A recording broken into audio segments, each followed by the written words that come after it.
Et salut à toi, c'est Guillaume de la Chain. Merci de te reconnecter une nouvelle fois sur YouTube et cliquer sur une nouvelle vidéo. Aujourd'hui, je te propose de voir plus en détail la newsletter, la dernière newsletter de Lynn Alden.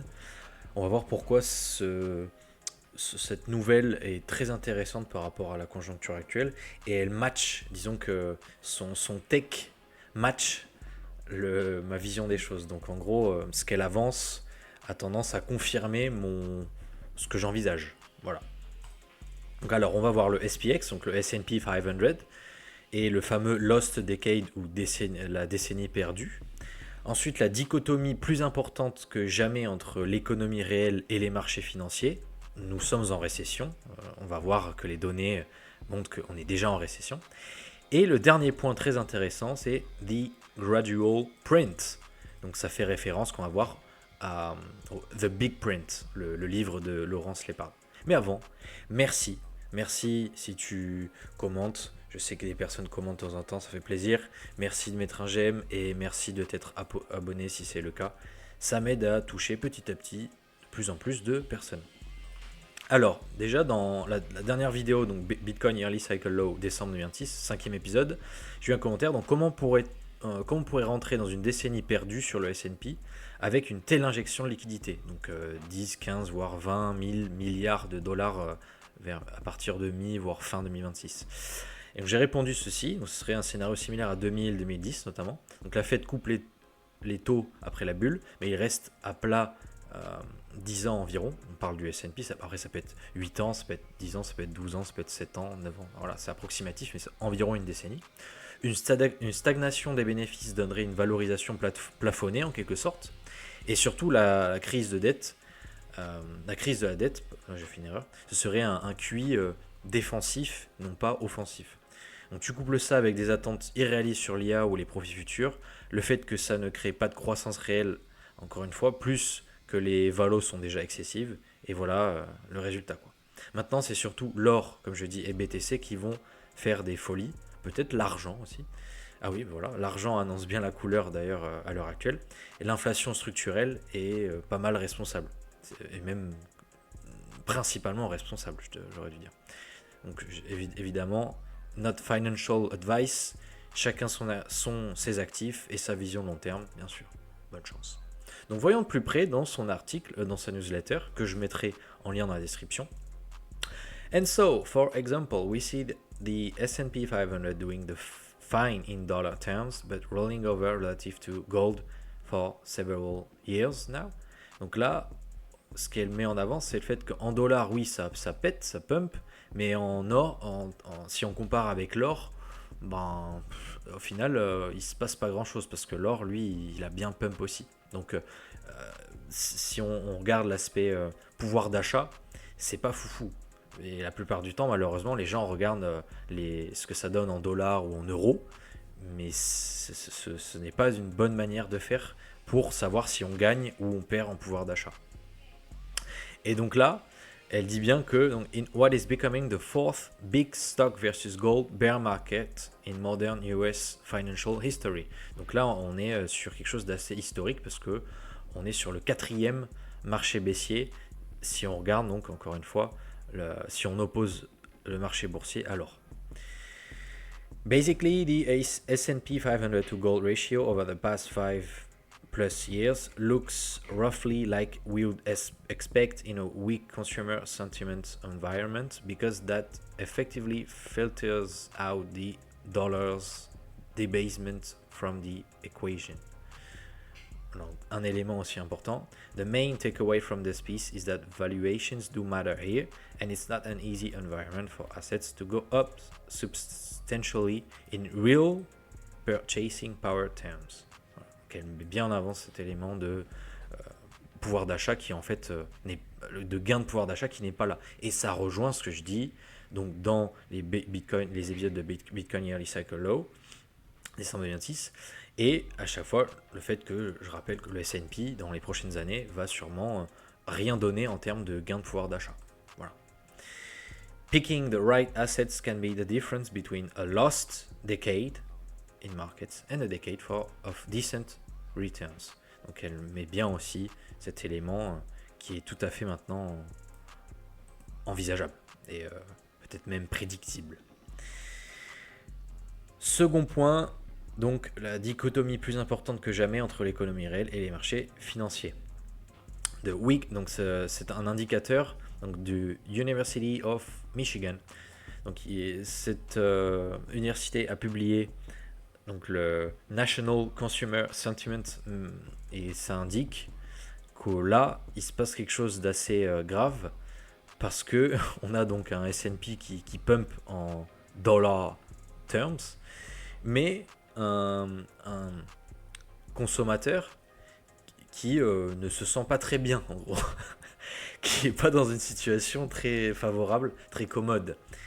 Et elle rappelle, it's the most extreme divergence between consumer sentiment and the stock market in over 40 years. Donc on a bien une dichotomie, c'est ça, c'est l'écart, le fossé, le gap entre les deux, là, il est massif. Et le jour où ça va se retourner, encore une fois, ça va être spectaculaire. Voilà, donc un élément que j'aurais pu ajouter ici et qui finalement est très très important. Là aussi, mais en avant des données. The next version of the chart shows the same data, but it's measured in terms of how far they are off from their highs. We have looked back at the early 1980s to find a similarly low sentiment reading while stocks were near their highs. Donc on voit que en 1980, pareil, le sentiment était 10 ans après l'avènement du pétrodollar, donc la fin absolue donc de l'étalon or, même si à ce moment-là on n'était plus vraiment sur un étalon or, mais voilà. Et c'est bizarrement, 10 ans après, on est dans une situation très difficile en 1980, à peu près 9 ans quoi, en gros, mais une décennie. Et donc on se retrouvait aussi à des plus hauts au niveau du S&P, comme on peut voir. Et donc là, on est dans une situation peut-être même pire. Si je pouvais tracer une ligne de tendance, voilà. Mais on va dire que c'est similaire, quoi.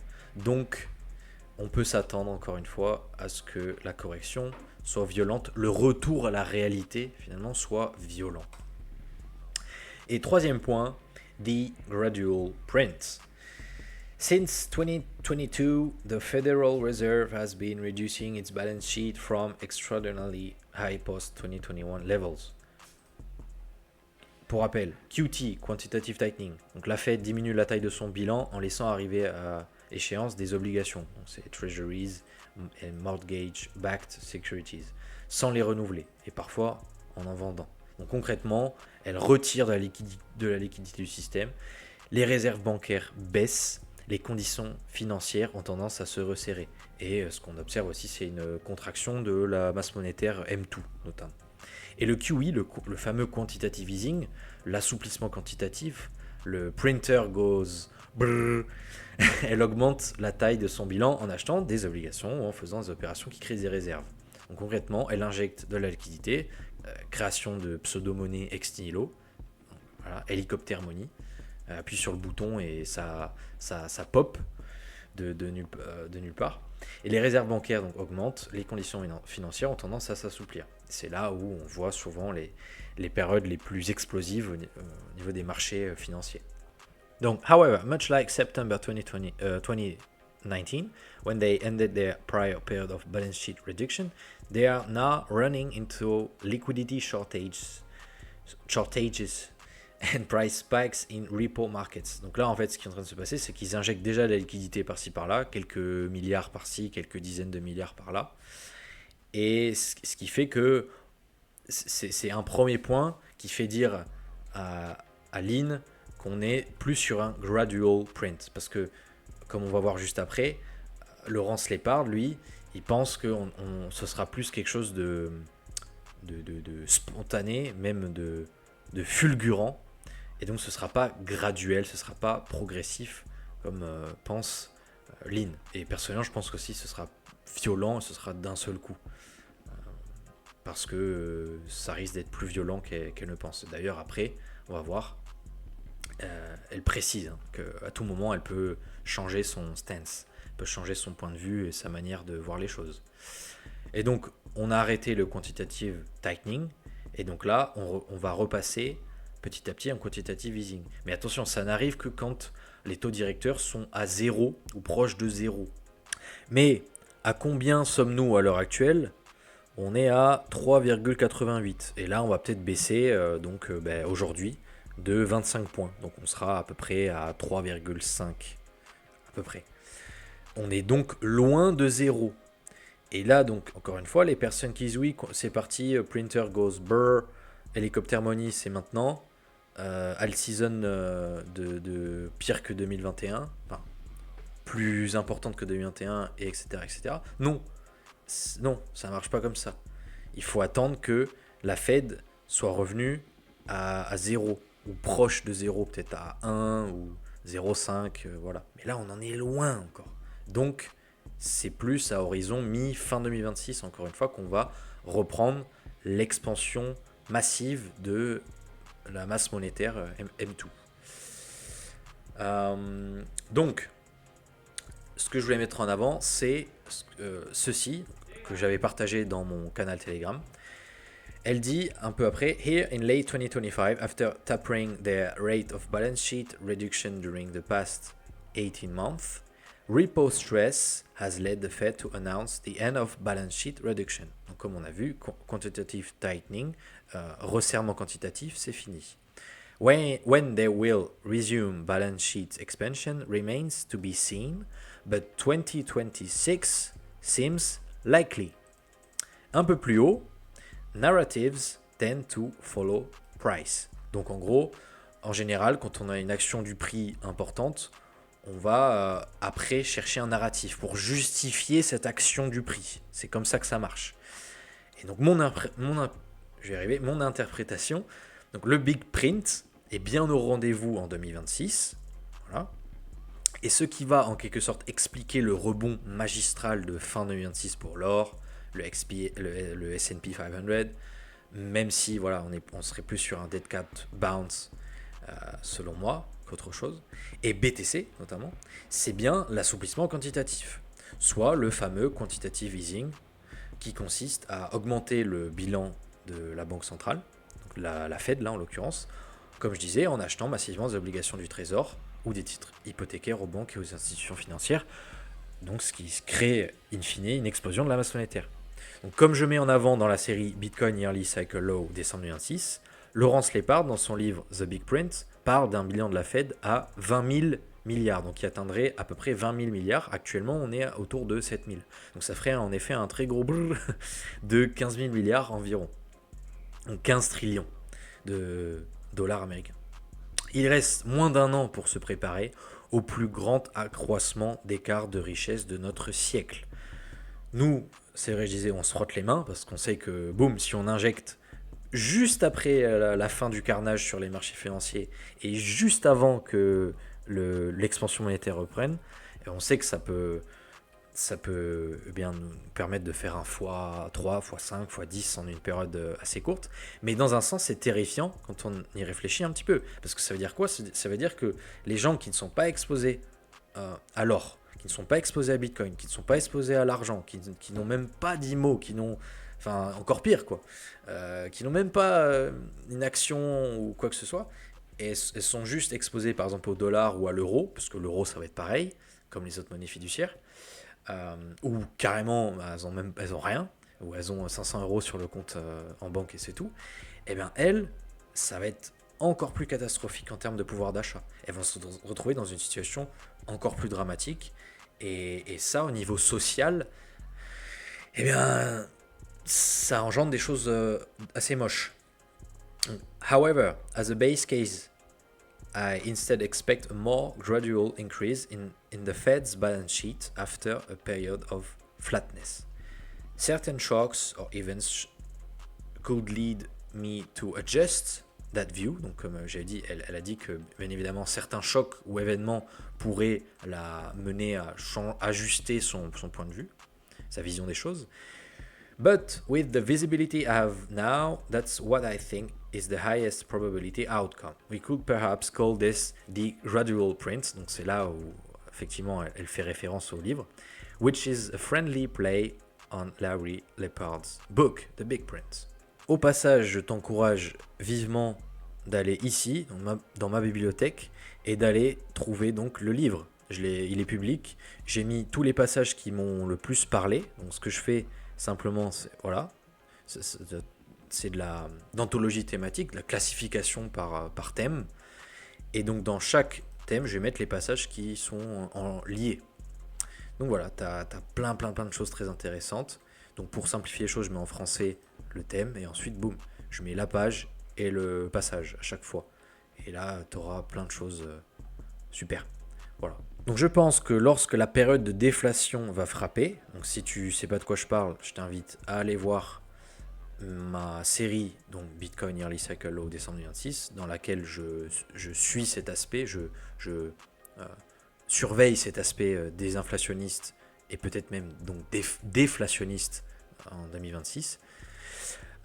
Donc lorsqu'elle va frapper vers le second ou troisième trimestre 2026, elle reverra sûrement son base case de gradual print. Donc là, comme elle a dit, certain shocks or events could lead me to adjust that view.